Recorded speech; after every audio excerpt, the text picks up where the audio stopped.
You're listening to Combat Radio with Ethan Dettenmaier, right here on LA Talk Radio.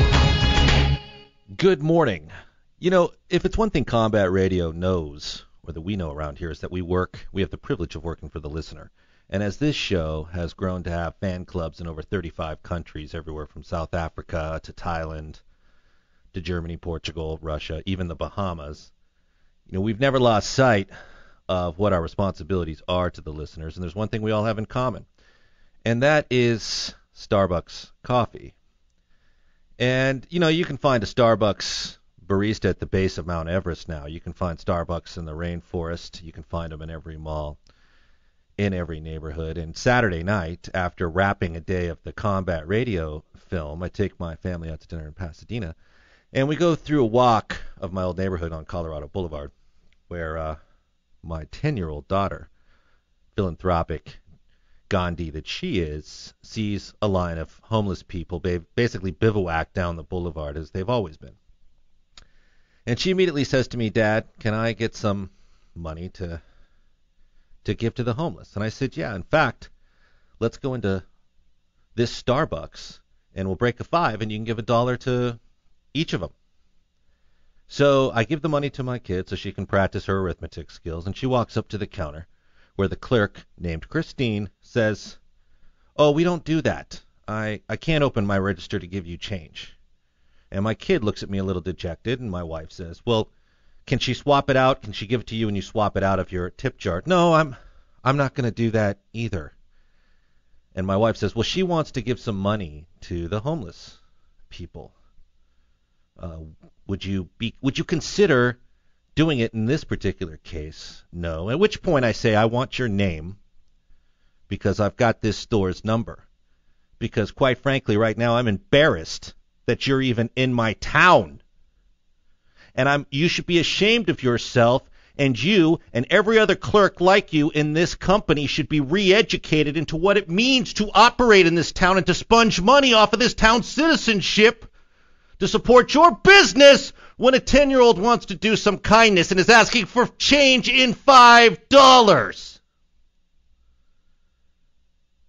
And she sat there with that dumb, blank, I don't have any initiative look on her face.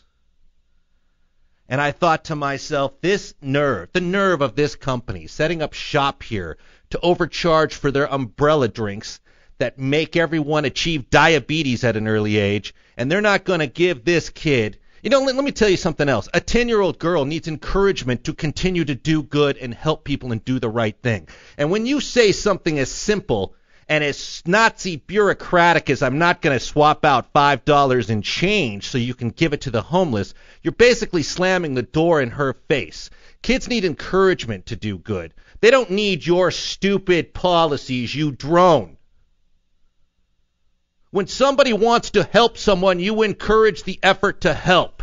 You don't stomp on it, which is what this Starbucks employee, and if it is Starbucks policy, Starbucks itself is doing.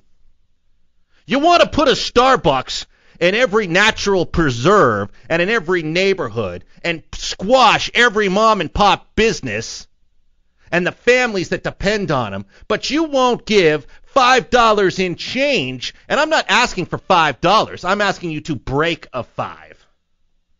You won't give it to a 10-year-old who wants to hand ones to homeless people. You won't even offer that continual encouragement she needs to help. What are you about, Starbucks? Because right now, quite frankly, I'm embarrassed you're even in my town.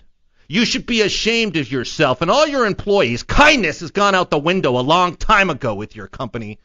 Venti this, venti that. I don't even get a hello most of the time. But you should be embarrassed, and all your employees need to be re-educated, because right now they're taking the walk of shame, like Cain through the fucking desert. You should be embarrassed. Because I'm embarrassed for you. I'm embarrassed I was even standing in that Starbucks, and right now I'm ready to reach out to the 35-plus fan clubs in every country, practically, where the civilized sun rises and sets, and say, I think it's time to boycott these people. They've stepped on enough small businesses. They've overcharged you enough to get diabetes with their umbrella drinks.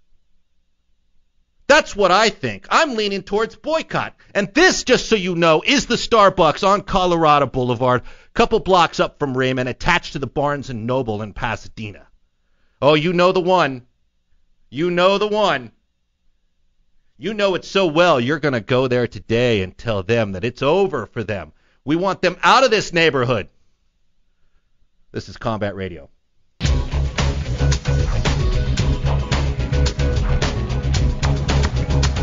You're listening to Combat Radio with Ethan Dettenmaier, right here on LA Talk Radio.